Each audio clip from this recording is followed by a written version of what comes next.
Hey guys, and welcome to this video on how to track your macros. So by now we've sort of ascertained that a calorie surplus or a calorie deficit is the easiest way to manipulate your weight, either gain or loss. And the biggest place that most people get stuck is how to navigate tracking apps.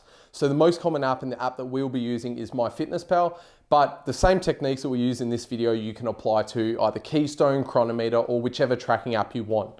Now, what we're going to cover on is a few big areas of concern and things to consider when tracking your food. Also, we're going to jump into the app to see how you actually go about tracking your food using MyFitnessPal as an example. So to get started, what you need, digital scales. You can get these from Spotlight or any good store for about $15 to $20. These are a must-have.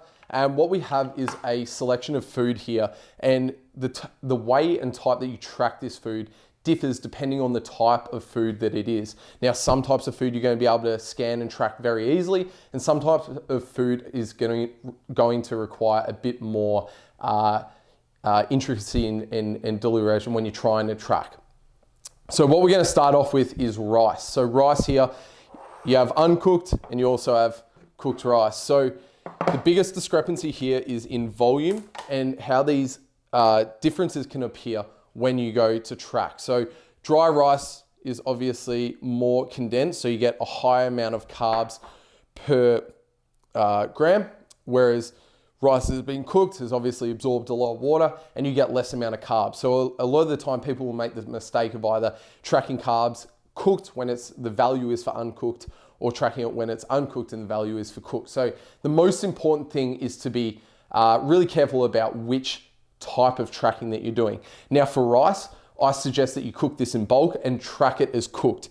Now the most accurate way is to track it raw, but for convenience sake, and with my coaching, a lot of the coaching I'm doing is about how do you make this fit into a lifestyle to make it a long-term habit, is cooking and measuring things when they're cooked. A quick point that I want to make is to make sure that you change the volume amount of every single food to 1 gram. The reason for doing this is that serving sizes change depending on the packet, and often what can happen is you miscalculate your macros because of a discrepancy in the serving size compared to what you actually eat. So by making it 1 gram, what you can do is use decimal places if you want to get that detail with it, but what I suggest is making it 1 gram, and then no matter what you track, however many grams it is, say it's 350 grams or 75 grams, you just simply backspace and click 75. And I'm going to show you how to do that in the app now. So I'm going to show you how to do that on the app now. So say you're in MyFitnessPal, you go to add food, you type in, let's use rice as an example. And what you can see here is 100 grams is like a serving size.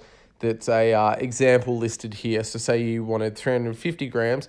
How do you then equate that? So it's really easy to reference. It doesn't matter if it's 350 or 380 grams.